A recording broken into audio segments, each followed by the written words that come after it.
Hello and welcome to another episode of the Youniverse podcast. I am Akasha and I am a soul alchemist, helping you to love yourself, overcome your obstacles and challenges, and really just be more of yourself. Be more of the true self, bring out more of your self-expression, and be who you are meant to be. So today I wanted to speak to you about Carl Jung's archetypes. So Carl Jung was a psychiatrist working in Switzerland and Germany and Austria in the early to mid 1900s, and he was initially a kind of a student of Freud, Sigmund Freud, who is famous for the Oedipus complex, among other things. So Jung defined or worked out this idea of the archetypes, which are basically 12 character traits, if you like, as a way to help people to understand themselves and to understand their primal drives, what it is that is motivating them to do what they do in this lifetime. So I'm just going to read out a little bit from Wikipedia for you. Jungian archetypes are defined as universal primal symbols and images that derive from the collective unconscious, as proposed by Carl Jung. They are the psychic counterpart of instinct. It is described as a kind of innate, unspecific knowledge derived from the sum total of human history, which prefigures and directs conscious behavior. They are underlying base forms, or the archetypes as such, from which emerge images and motifs, such as the mother, the child, the trickster, the fool, among others. History, culture, and personal context shape these manifest representations, thereby giving them their specific content. These images and motifs are more precisely called archetypal images. However, it is common for the term archetype to be used interchangeably to refer to both the base archetypes as such and the culturally specific archetypal images. So, Jung developed 12 archetypes, and he separated them into groups of 3. So the first group, the aim of the persona, the character in this group, is to leave a mark on the world. The second group, their prime aim or driver, is to connect with others. The third group, their prime driver, is to yearn for paradise. And the fourth group, their prime driver, is to provide structure to the world. So I'll just go through each one, and you can see if you recognize yourself in any of these archetypes. And you might recognize yourself in various. It might be one predominantly, or you might see yourself in 2 or 3. And as I said, the idea is really just to use this structure that Jung developed as a way of understanding yourself, understanding your drives, your motivations, your fears, your strengths, your talents, and as a way to then overcome obstacles such as your fears, which might get in the way of your self-realization, such as self-doubt. It's probably the biggest internal fear that anybody has that will block them from realizing their ambitions in life. So hopefully these archetypes will help you to alchemize your fears and then transform them and use them as fuel to power up your life and to manifest your goals and dreams. So the first archetype is the hero. The motto of the hero is, where there's a will, there's a way. The core desire of the hero is to prove one's worth through courageous acts. The goal is expert mastery in a way that improves the world. Greatest fear is weakness, vulnerability, or being a chicken. Strategy is to be as strong and competent as possible. Weakness is arrogance, always needing another battle to fight. And talent here is competence and courage. The hero is also known as the warrior, the superhero, the crusader, the rescuer, the soldier, the dragon slayer, the winner, and the team player. So examples of people that might be driven primarily by this archetype would be most politicians, I would say, and then people like elite athletes, like Olympic athletes, would most likely definitely have, if not this as their predominant archetype, definitely one of them. So anybody who's really striving hard to make a really big impact on the world, either through governing others or through very impressive feats of mastery, through demonstrating or sharing their talents, would probably have some of this archetype. The second one is the magician. The motto of the magician archetype is, I make things happen. The core desire is understanding the fundamental laws of the universe. The goal is to make dreams come true. The greatest fear of the magician is unintended negative consequences. So magic gone wrong, let's say. And the strategy of the magician is to develop a vision and live by it. The weakness is becoming manipulative, and the talent finding win-win solutions. So the magician is also known as the visionary, the catalyst, the inventor, the charismatic leader, shaman, healer, medicine man. So if you've ever seen any famous magicians like David Copperfield or like Harry Houdini, you can see that I make things happen is a really powerful and relevant statement to people like Houdini, who got out of, escaped in the most dangerous and difficult circumstances, demonstrating magical feats of physical dexterity, physical and mental, emotional, physical dexterity, mental, emotional strength.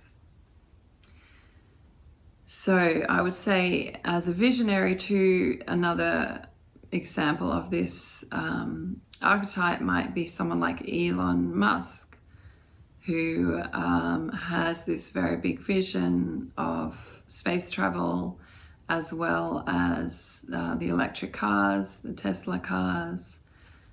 So as visionary, catalyst, inventor, charismatic leader, shaman, healer, medicine man, I think Elon Musk also would fit into this category. So our third archetype in this lever mark on the world is the rebel. Motto: rules are made to be broken. core desire, revenge or revolution, goal to overturn what isn't working, greatest fear, to be powerless or ineffectual, strategy, disrupt, destroy or shock, weakness, crossing over to the dark side, crime, talent, outrageousness, radical freedom. So the rebel is also known as the revolutionary, the misfit, wild man, iconoclast. So all of these archetypes are relevant, of course, to men and women. Yes, they're not, there's no sex bias or gender bias here. So examples of the rebel would be someone like Fidel Castro, leader of the Cuban Revolution, who then became the political leader of Cuba for many, many years. And the weakness, crossing over to the dark side, would be, I would say, the control that is inherent in a communist regime, the control of the citizens, and the oppression that control brings, with a whole lot of rules as to how people are allowed to behave in communist countries.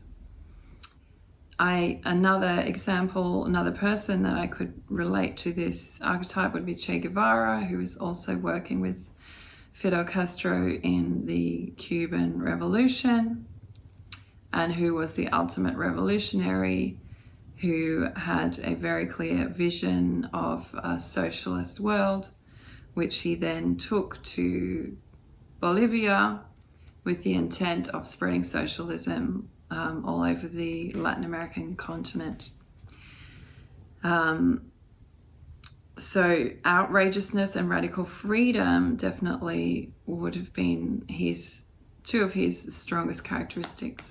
A woman version of this rebel archetype would be someone like the Bandit Queen. I don't know if you have seen, there's a film, Bandit Queen, that came out, I think, in the 90s, about an Indian warrior woman who was the leader, female leader of a group of bandits in India, so like a professional crime gang, but whose mission was really like a Robin Hood mission of taking from the rich and redistributing the wealth to the poor and to the needy in her bandit work. So a very, very powerful woman who definitely also broke a lot of rules and broke through social mores by leading a criminal gang in India. I think that was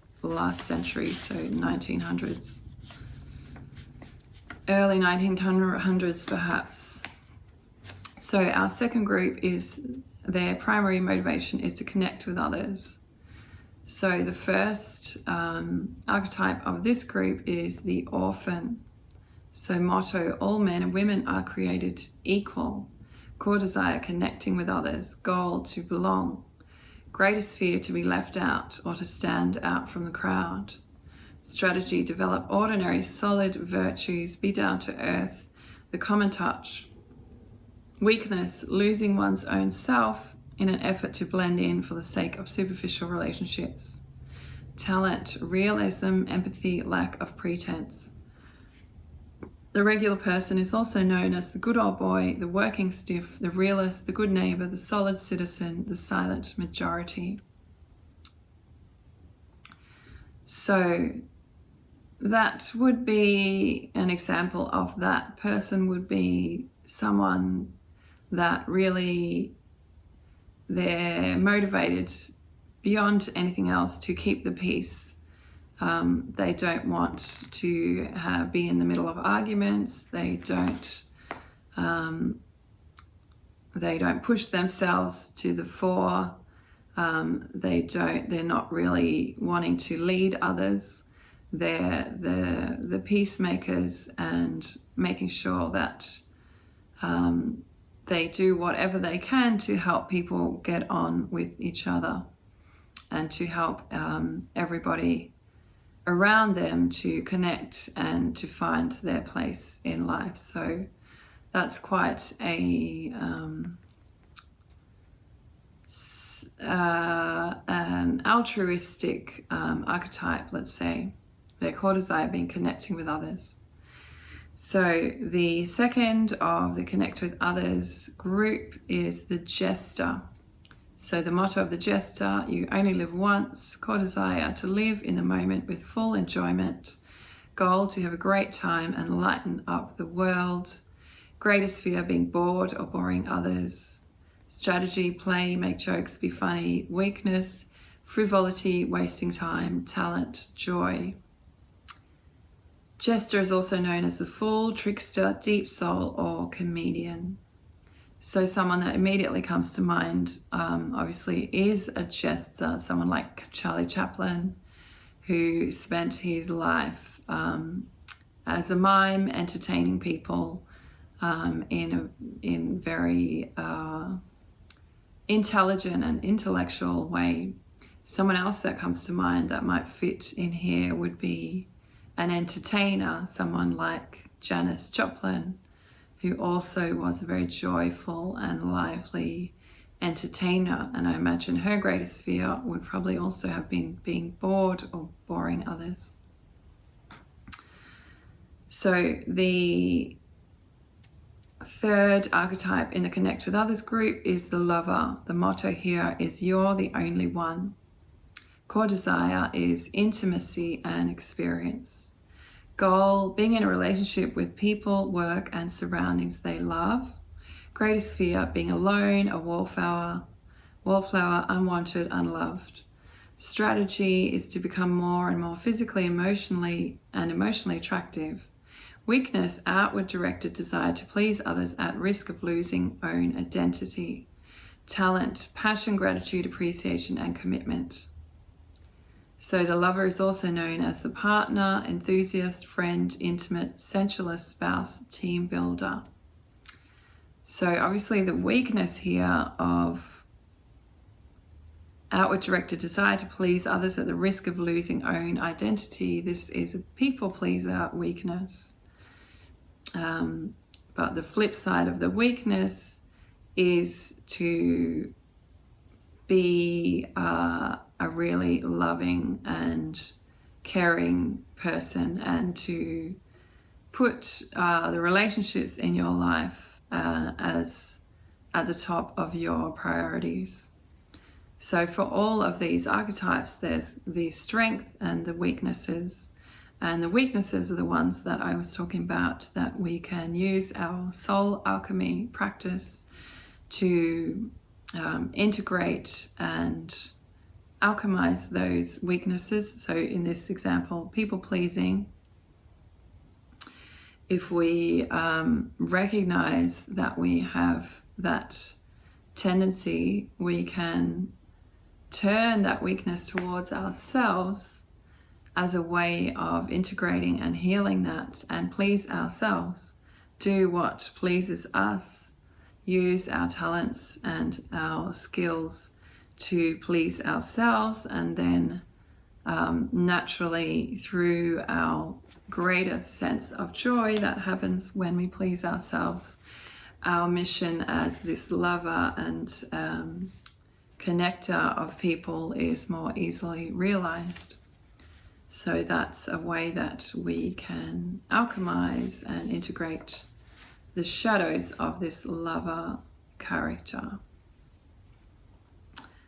So just thinking of someone that might be like a lover archetype, just came to mind someone like Bridget Jones, the character, that movie character. Bridget Jones, who's really passionate woman and very loving, and is seeking relationship in a funny way in those movies, and sometimes fails, but then also does manage to create a beautiful relationship. So Group 3 of the Carl Jung archetypes is a group whose primary driver is a yearning for paradise. So the first of this group is the Innocent. The motto of the Innocent is free to be you and me. Core desire to get to paradise. Goal to be happy. Greatest fear to be punished for doing something bad or wrong. Strategy to do things right.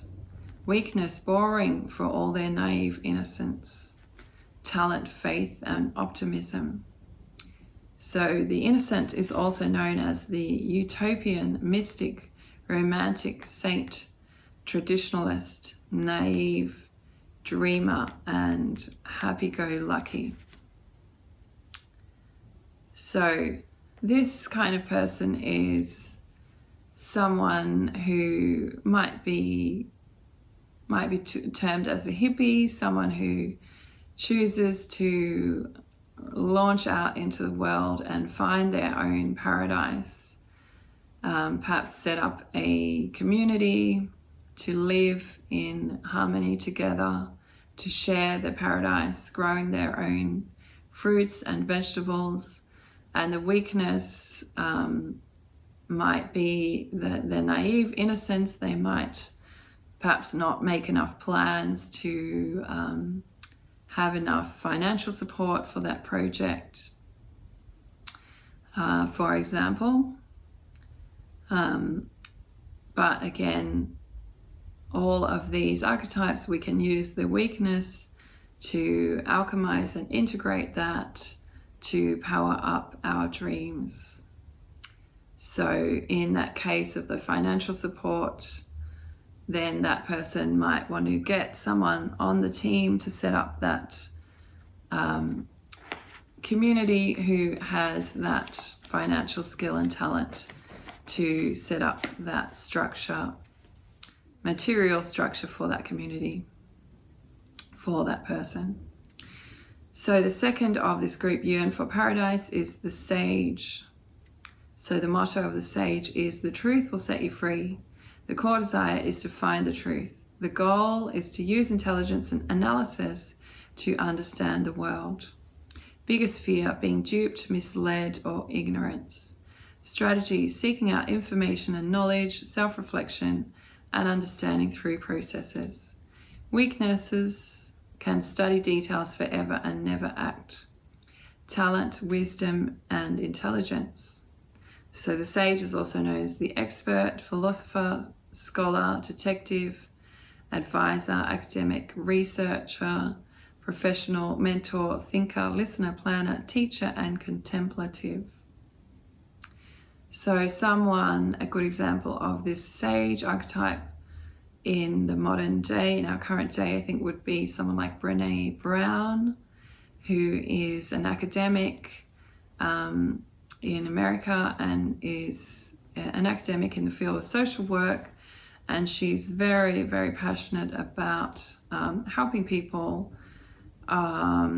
see and overcome shame and investigating the relationship between shame and courage, and daring, and self-doubt, and all the processes involved in integrating and overcoming shame. So she would be a great example of this Sage. Another example would be someone like the Dalai Lama, who is a world leader in Buddhism. So he's basically the highest priest in Tibetan Buddhism, who is using both information and knowledge gained from his thousands-year-old tradition, as well as intellect for his work as a sage, as a thought leader, if you like, guiding people to the best way to find inner peace and also outer peace. So he also advises world leaders on the best way to overcome conflicts, situations. So the third in this third group, Yearn for Paradise, is the Explorer. The motto of the Explorer is "Don't fence me in." The core desire is the freedom to find out who you are through exploring the world. The goal is to experience a better, more authentic, more fulfilling life. Biggest fear is getting trapped in conformity and inner emptiness. Strategy, journey, seeking out and experiencing new things, escape from boredom. Weakness, aimless wandering, becoming a misfit. Talent, autonomy, ambition, becoming true to one's soul. The Explorer is also known as the Seeker, the Wanderer, Iconoclast, Pilgrim, Individualist. So this is really the Adventurer archetype in this set. So as a woman, Explorer archetype would be someone like Amelia Earhart, one of the first women aviators, who broke a whole lot of records in flying across the Atlantic and the Pacific, I think. Very much an explorer, an adventurer. Also, a book that I'm reading now is by this guy called Tiziano Tersani, also definitely a very strong explorer archetype. He was an Italian journalist and traveler. Also, the picture there you can see he's definitely got a bit of the sage going on as well. And he spent 30 years or so in Asia reporting on all kinds of things, including the war in Cambodia and Vietnam, and also reporting from Japan, China, India, at a time when there were not so many Westerners living in those areas. So I also identify with this archetype. It's probably one of my strongest archetypes as well. So the weakness, aimless wandering, becoming a misfit, is definitely something I can also see in myself. The more time you spend traveling all over the world, the more you feel that you belong everywhere, but also you can feel that you belong nowhere. So that's something that there's the shadow side of this archetype that we can integrate by perhaps as an explorer adventurer type, going back often to visit the same places and feeling a part of those places, feeling that belonging even in various places around the world. So group 4 of the archetypes, the last group, is the aim is to provide structure to the world. So the first one of this group is the Caregiver. Motto is love your neighbor as yourself. Core desire to protect and care for others. Goal to help others. Biggest fear, selfishness and ingratitude. Strategy, doing things for others. Weakness, not able to say no, martyrdom, and being exploited for good nature. Talent, compassion, generosity. Caregiver is also known as the saint, helper, empath, altruist, parent, compassionate supporter. So as you can imagine, any really loving parent fits this archetype, as does someone like Jesus Christ, someone like Mother Teresa, very strong caregiver archetype. And the weakness, not being able to say no, martyrdom, which happened to Jesus. He became a martyr, pinned up on the cross, and dead, killed by his own, betrayed by his own followers, only to rise again. But martyrdom, being exploited for good nature. And I would also say the dark side of the caregiver is also Mother Teresa. She was very altruistic and selfless, but then the dark side of her work was that she would sometimes force people to convert to Christianity in order to be in her care, in order to be saved, if you like, by her Sisters of Charity. So that is the dark side of the caregiver. It's also, you can imagine, also missionaries. Definitely missionaries are motivated by a strong desire to care for others, but they also maybe have that shadow motivation of wanting to gain more followers for their particular religion. And the second of these provide structure to the world archetypes is the ruler.